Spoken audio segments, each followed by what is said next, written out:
দেখো আমি কিন্তু খুব ভদ্র সভ্য একটা মেয়ে, বুঝতে পেরেছো? ও একদম নিরীহ ভদ্র সভ্য, মানে আমি কিচ্ছু জানি না, আমি ভাজা মাছটা কিন্তু উল্টে খেতেও জানি না, বুঝতে পেরেছো? আমি এরকম একটা মেয়ে। তবে আমি আজকে খুব ব্লাশ করছি গো, ভীষণ পরিমাণে ব্লাশ করছি। কারণ কি বলো তো, আমি না কিছুক্ষণ আগে একজনের ভিডিও দেখলাম। হ্যাঁ, কার দেখলাম বলো তো? আমাদের বৌদির। বৌদি কথা বলতে বলতে এই যে হঠাৎ কিছু কিছু কথা বলে ফেলেছে না, ওটাতে বৌদি যেরকম করে নিজেকে নিজে একটু ব্লাশ ব্লাশ করছিল, সেরকম আমি একটু ব্লাশ করছিলাম। সেই কথাগুলো ভেবে আমি একটু ব্লাশ করছি, বুঝতে পেরেছো? বুঝতেই পারছো, তোমরা বুঝতেই পারছো আমি একটু ব্লাশ করছি। কারণ কি বলতো, ওই যে বৌদি না বলেছে কি, বৌদির এই কান দিয়ে না খুব খুন বেরোচ্ছে। হ্যাঁ, বৌদি না একটু গুতোগুতি করার খুব স্বভাব, বুঝতে পেরেছো? মানে যা পাই তাই ঢুকিয়ে দেয়, যা পাই তাই কানের মধ্যে ঢুকিয়ে দেয়। এটা যখন বৌদিটা বললো না, তা বৌদি যেরকম বুঝতে পারছো, বৌদি একটু ব্লাশ ব্লাশ করছিল, তার সাথে সাথে কিন্তু আমি একটু ব্লাশ করছিলাম। তাই না, ভিডিওটা আমি কিছুক্ষণ আগেই দেখলাম। তাই ভাবলাম যে না, সাথে সাথেই এর রিয়াকশনটা সাথে সাথেই দেওয়া উচিত, বুঝতে পেরেছো? এরকম ধরনের কথা কিন্তু একদমই শুনতে নেই, বাজে, একদম বাজে। এগুলো কথা একদম বলতেও নেই, শুনতে নেই, কোনো ডবল মিনিং তো বের করতেই নেই। কিন্তু কি করবো বলো তো, আমরা কন্ট্রোভার্সি জন্য বসে আছি, মাইন্ড তো ডবল গেম খেলে, মাইন্ড তো ডবল মিনিং বের করে, করবোটা কি বলো তো? বৌদি তুমি, তোমার যে এরকম স্বভাব, তুমি তো আগে বলোনি, তুমি তো আগে জানাওনি, বুঝতে পেরেছো? আগে কি জানিয়েছো না? আমাদেরকে কেন জানাবে, আমাদেরকে জানানোর প্রয়োজন নেই। তবে এই যে বারবার করে গুতোগুতি করা, এই কানের মধ্যে কিছু ঢুকিয়ে দেওয়া, এটা কিন্তু একদম ভেরি ব্যাড, ভেরি ব্যাড। এগুলো কিন্তু একদম ঠিক নয়, বুঝতে পেরেছো? কি কি ঢুকিয়ে দিচ্ছ তুমি কানের মধ্যে, তোমার কানের থেকে খুন বেরোচ্ছে, কষ্টটা কে পাচ্ছে বলো? রক্তটা বেরোচ্ছে তোমার, কষ্টটা তুমিও পাচ্ছ, তাই না? তাই এগুলো করাটা কিন্তু একদমই ঠিক নয়। এটা একটা সেন্সিটিভ জায়গা বাবা, সেন্সিটিভ জায়গায় যখন তখন যা ইচ্ছে তাই ঢুকিয়ে দিতে হয় না। দেখো, আমি আমার ভিউয়ার্সদের বলছি, একদম ডবল মিনিং করবে না। আমি একদম সোজা সাপটা ভদ্র নিরীহ একটা মেয়ে, কিন্তু আমি না কোনো বাজে কথা বলি, না বাজে চিন্তা ভাবনা করি, না বাজে কথা তোমাদেরকে আমি তোমাদের সাথে শেয়ার করি। আমি কিন্তু খুব একটা গুরু গম্ভীর একটা মানুষ, বুঝতে পেরেছি? কিন্তু অবভিয়াসলি একটু ব্লাশ করছি আমি, বুঝতে পেরেছো? তো যাই হোক, এই গেল আমার ইয়ার্কির পার্টটা। বৌদির ওই গুতোগুতি স্বভাব শুনে আমি এই ধরনের কথাগুলো বললাম আর কি। চলো ভিডিওটা শুরু করি। Hello friends, welcome back to my channel. আশা করি তোমরা সবাই খুব ভালো আছো, সুস্থ আছো। আমি ভালো আছি এবং সুস্থই আছি। তো বৌদির একটা ভিডিও দেখলাম, বৌদি নিজেকে এত বেশি ক্রেডিট দিচ্ছে, এত বেশি ক্রেডিট দিচ্ছিল। বৌদির ভিডিও দেখে আমি হাসছিলাম। মানুষে কতটা, কি বলবো বলো তো, সি হলে পরে নিজেকে এই জায়গায় এসে, যেখানে নিজেকে নিয়ে দাঁড় করিয়েছে, নেগেটিভ জায়গায় দাঁড় করিয়েছে, সেখানে এসে গর্ব অনুভব করছে যে ও নাকি এটিএম এর কাজ করছে, কন্ট্রোভার্সি ক্রিয়েটার নাকি ওকে নিয়ে ভিডিও করছে।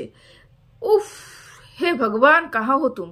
মানে বৌদির এই কথা শোনার আগে কেন আমার কানটা, যা না না, আমি আর গুতোগুতি করতে চাই না। যাই হোক, আমার রক্ত বের করারও কোনো ইচ্ছে নেই।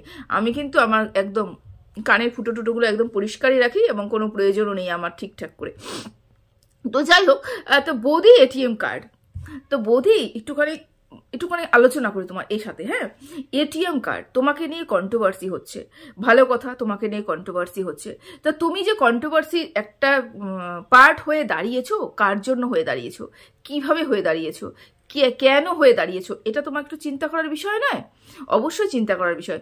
তুমি কোথার থেকে উড়ে এসে জুড়ে বসলে। তুমি যদি নিজে খেটে, নিজে খাটনি করে, ওয়াইটিতে একটা চ্যানেল খুলে, কোনো ব্যাক সাপোর্ট ছাড়া উঠে আসতে, তারপরে তোমাকে নিয়ে যদি 1000 জন সমালোচনা করতো, তাহলে তোমার মনে হতো যে না, আমার একটা ক্রেডিট নেওয়া উচিত। কারণ আমি মানে ব্যাক সাপোর্ট ছাড়া আমি একা উঠে এসেছি একটা ব্লগ, একটা চ্যানেল নিয়ে, সেটা ব্লগিং চ্যানেল হোক, সেটা কন্ট্রোভার্সি চ্যানেল হোক, সেটা তোমার ওই যে ইয়োগা চ্যানেল হোক, যেই চ্যানেলই হোক না কেন, তুমি যে উঠে আসতে, তারপরে যদি তোমাকে নিয়ে কন্ট্রোভার্সি হতে, এবং তখন তুমি বলতে পারতে আমি ভীষণ হ্যাপি, আমি ভীষণ খুশি, সবাই আমাকে নিয়ে কথা বলছে, নেগেটিভ ওয়েতে বলছে তো নেগেটিভ ওয়েতে বললে পরেও কিন্তু এই ধরনের ইসে পাওয়া যায়, পাবলিসিটি পাওয়া যায়, এটা কিন্তু তোমরা সবাই জানো। কিন্তু তুমি যেভাবে উঠে এসেছো এবং তোমার চরিত্রে যেই পরিমাণে দাগ দিয়েছে, তারপরে তুমি নিজেকে যে বলছো, বড়াই করে যে বলছো আমার খুব খুশি হচ্ছি, আমি খুব খুশি হচ্ছি, সবাই আমাকে নিয়ে কথা বলছে, এটা বড্ডই হাস্যকর। এটা বড্ডই হাস্যকর এবং একটা বোকা মার্কা কথা হয়ে গেছে, বুঝতে পেরেছো? তুমি নিজের চরিত্রটা বিকিয়ে দিয়ে, না তুমি নিজে বলনি, কিন্তু তুমি 8 বছর যার সাথে সম্পর্ক ছিলে, রিলেশনে ছিলে, লিভিংয়ে ছিলে, সে এসে তোমার ভান্ডাটা ফাটিয়ে দিয়েছে। সে এসে সবকিছু বলে দিয়েছে, তুমি তাকে মিথ্যে প্রমাণ করার চেষ্টাও করনি। সে তোমাকে সত্যি কথা প্রমাণ করার মিথ্যে মিথ্যে বলেছে না সত্যি বলেছে, সে পরিষ্কার করে কিছু কিছু প্রুফ দিয়ে ও বলে দিয়েছে। কিন্তু তুমি সেটাকে পরিষ্কার করার চেষ্টা করো। তোমার ইমেজ যদি তোমার পরিষ্কার রাখার হতো, তোমার ইমেজ যদি ক্লিয়ার রাখা হতো, তোমার ইমেজকে যদি তুমি হ্যাম্পার না হতে দিতে, মানে তুমি যদি ডিফেম না করার চেষ্টা করতে নিজেকে নিজেই, তাহলে কি করতে, তুমি ক্ল্যারিফাইড করতে একটুখানি যে আমাকে সম্বন্ধে যা যা বলা হচ্ছে সেটা মিথ্যে বলা হচ্ছে, এই প্রমাণ এই সব কিছু। তুমি সেরকম কিছুই করনি। তার মানে তুমি নিজেকে ওই হিসাবেই ধরে নিয়েছো এবং ওই ক্যাটাগরিতেই ফেলেছো। এই তোমাকে নিয়ে যে আলোচনা হচ্ছে, কেউ কিন্তু তোমাকে নিয়ে কোনো ভদ্র আলোচনা করছে না, তোমাকে নিয়ে সবাই কিন্তু বাজে আলোচনাই করছে। তাহলে সেখানে এসে গর্ব সহকারে এটা বলাই একটা বোকামির কাজ যে আমি সবার কাছে এটিএম হয়ে গেছি। আমি একটা উদাহরণস্বরূপ তোমাদের বলছি, আমি একটা নামজাদা বাড়ির মহিলাকে নিয়ে কন্ট্রোভার্সি করছি, মনে করে কন্ট্রোভার্সি করছি, এবং আমি রাস্তায় দাঁড়িয়ে থাকা, মানে গাছতলায় দাঁড়িয়ে থাকা কিছু মহিলাদেরকে নিয়েও কন্ট্রোভার্সি করছি। তার মানে আমি যখন কন্ট্রোভার্সি করছি তাহলে দু তরফ থেকেই আমার ইনকাম হচ্ছে, এখান থেকেও আমি ইনকাম করছি, আমি ওখান থেকেও ইনকাম করছি।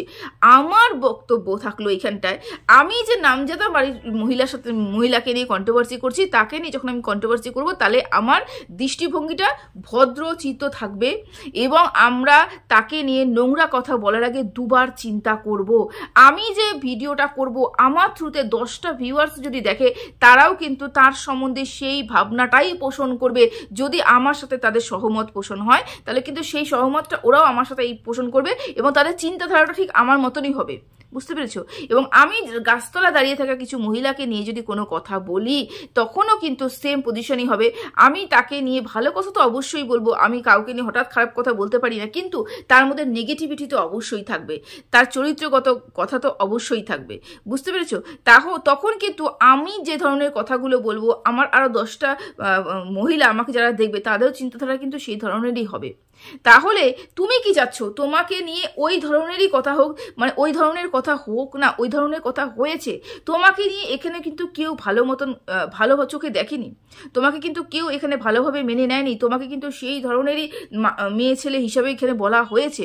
তা তুমি এখানে যে এত গর্ব সহকারে বলছো, আমার ভীষণ ভালো লাগে, আমাকে নিয়ে নেগেটিভ কথা বলুক, আমাকে নিয়ে সবাই ইনকাম করে খাক, আমাকে এটিএম কার্ড হিসাবে ব্যবহার করুক, এই যে তুমি বলছো, এটা বলার আগে তোমাকে চিন্তা করা দরকার ছিল যে আমার ইমেজটা ওরা কোন জায়গায় নামিয়ে দিয়েছে। ওরা নামিয়েনি, কোনো কন্ট্রোভার্সি ক্রিয়েটাররা নামায়নি, কিন্তু তোমার ইমেজ নামিয়েছে তোমার বয়ফ্রেন্ড, তোমার ইমেজ নামিয়েছে তোমার সোনু নিগম, আর কেউ নামায়নি। কিন্তু ও যে যেগুলো প্রুফ দিয়েছে আমরা সেগুলো দেখেছি এবং সেটা নিয়ে ভিডিও করেছি। কারণ তুমি সেখানে কোনোভাবেই বলোনি যে না এটা মিথ্যে বা এই প্রমাণ আছে, ও সব মিথ্যে কথা বলছে, তুমি কিছুই বলোনি। ও অনেক জায়গায় প্রমাণ দেখিয়ে দিয়েছে ও কি বলতে চাইছে এবং কি বলেছে এবং তুমি কি গুল খেলিয়েছো। এটাই মানে আমার বলার যে ভালো হলে অবশ্যই ভালো নিয়ে নেগেটিভ ভালোভাবে ভিডিও করাই যাবে, নেগেটিভ হলে তাকে নেগেটিভ নিয়ে ভিডিও করা যাবে। ব্যতিক্রম কি থাকবে বলো তো, যে ভালো তার ভালো দিকটা ওয়াইটিতে ছড়াবে এবং সব মানুষের মধ্যে স্প্রেড হবে। যাই খারাপ দিক থেকে উঠে এসেছে তার খারাপ দিকটাই স্প্রেড হবে, মানে তোমাকে সবাই খারাপ দিক দিকে ভাবে। তুমি যেখানে যাও, তুমি যত বড় চ্যানেল গ্রো করো না কেন, যতটাই হোক, এই যে তোমার দাগটা, এই যে তোমার এই যে কালিমাটা লেগে গেছে তোমার চরিত্রের উপরে, এটা তুমি কোনোদিনও মুছতে পারবে না। তুমি চ্যানেল হাজার লাখ ভিউজের একটা চ্যানেল, সাবস্ক্রাইবারের একটা চ্যানেল যারা করাও না কেন, তোমাকে কিন্তু যখন কন্ট্রোভার্সি করা হবে তোমাকে নিয়ে, তোমাকে কিন্তু এই জন্যেই এই নামগুলো দিয়েই ডাকা হবে এবং এইভাবেই তোমাকে অপমানিত করা হবে। তুমি যখন কাউকে বলতে যাবে, গলা উঁচু করে মাথা উঁচু করে বলতে যাবে না, তখন তোমাকে কিন্তু তোমার কণ্ঠস্বর রোধ করার জন্য এগুলোই বলা হবে যে তুমি এই করে এসেছো, তুমি বেশি কথা বলো না, তোমার নিজের চরিত্রের দিকে তাকাও। ওই জন্য চরিত্রটা পরিষ্কার রাখাটা ভীষণ প্রয়োজন। তুমি ভেবেছো আরে যা বলছে বাবা, আমি কি আছি আমি জানি, যা বলছে চলো, আমার পাবলিসিটি তো হচ্ছে, পাবলিসিটি প্রয়োজন, অবশ্যই দরকার, কিন্তু এইভাবে নিজের চরিত্র বিকিয়ে দিয়ে নিজের চরিত্রের উপর দাগ এনে এরকম পাবলিসিটি দরকার নেই। আর এটিএম কার্ড তুমি কোনোদিনও হওনি, কারণ তুমি এত মহান ব্যক্তি এখনো হয়ে উঠুনি যে তোমাকে নিয়ে সবাই ভিডিও করে লাখ লাখ টাকা ইনকাম করবে। তুমি নিজেও জানো যে কত ভিউজে কত ইনকাম হয়, তোমাকে নিয়ে কথা বললে কার কতটা ভিউজ হচ্ছে। তা নিজেকে এতটাও বড় মনে করো না, বুঝতে পেরেছো? থাকলেও কন্ট্রোভার্সি তোমার ভালো লাগছে, এই কন্ট্রোভার্সি তোমার কতদিন ভালো লাগবে এটাই হচ্ছে দেখার বিষয়, বুঝতে পেরেছো? প্রথম কন্ট্রোভার্সি প্রত্যেকটা মানুষেরই ভালো লাগে। যেমন আমাদের খোকাবাবুরও প্রচন্ড কন্ট্রোভার্সি ভালো লেগেছিল, প্রচন্ড কন্ট্রোভার্সি ভালো লেগেছে, সেই জন্য তো কন্ট্রোভার্সির মধ্যে ঢুকে গেছিল, কন্ট্রোভার্সি দিদিদের সাথে গলায় গলায় পীড়িত করেছিল। কিন্তু শেষে কি হয়েছে? শেষে ছেড়ে দে মা কেঁদে বাঁচি, এরকম একটা ব্যাপার হয়েছে খোকাবাবুর আর কন্ট্রোভার্সি ছাড়া হলো না। আর কন্ট্রোভার্সি যারা করছে খোকাবাবুকে তাদেরকে সহ্য করতে পারছে না। আর কন্ট্রোভার্সির জন্যই খোকাবাবু এখন ডিপ্রেশনে চলে যাচ্ছে। এটা খোকাবাবুর কথা, আমরা কেউ বলছি না আর কি। মানে এটা কিন্তু মনে রেখো যে তুমি কন্ট্রোভার্সিটা পছন্দ করছো, ঠিক কতদিন পছন্দ করবে? লাস্টে খোকাবাবুর মতন তো হাত পা নিশ্চয়ই জোর করবে না, নিশ্চয়ই বলবে না যে না আমার আর ভালো লাগছে না, তোমরা ছেড়ে দাও। এগুলো না প্রথম নতুন অনেক কিছুই ভালো লাগে। এই যে তুমি আজকে যে কাজটা করেছো, একদিন এসে তোমাকে পস্তাতে হবে এবং তোমাকে বলতে হবে যে হ্যাঁ আমি নিজের চরিত্রের উপর দাগ ফেলে আমি বেকার এখানে এই যে পাবলিসিটি পেয়েছি। ইউটিউব আজকে আছে কালকে নেই, কিন্তু তোমাকে যে কজন মানুষ চিনবে, রাস্তায় যে কজন মানুষ দেখবে, যেই কজন মানুষও তোমাকে দেখতে পারে, হয়তো চেনা পরিচয় হতেই পারে, বেরিয়ে যেতে পারে, ভিউয়ার্স হিসেবে বেরিয়ে যেতে পারে, তোমাকে কিন্তু কেউ ভালো চোখে দেখবে না, বুঝতে পেরেছো? এই জায়গাটা খেয়াল রাখা উচিত ছিল তোমার, তুমি রাখোনি। তো চলো সিক্রেট রুমের কথা বলতে ভুলে গেছে। সিক্রেট রুম থেকে তুমি বেরিয়ে এসেছো নাকি তোমাকে সিক্রেট রুম থেকে তুমি অন্য কোথাও ঘুরতে গেছো? একদিকে দেখছি গাড়ি করে অন্য জায়গায় ঘুরতে গেছে, তুমি সেই জন্য ওই বাড়িতে না থেকে অন্য জায়গায় হয়তো ঘুরতে যেতে পারো। তা সিক্রেট রুমের কথাটা বেকার এরকম করে বলে কোনো লাভ নেই, বুঝতে পেরেছো? তোমরা কি করছো না করছো থাক, সেটা নাই বললাম। চলো সবাই ভালো থেকো, সুস্থ থেকো, টাটা।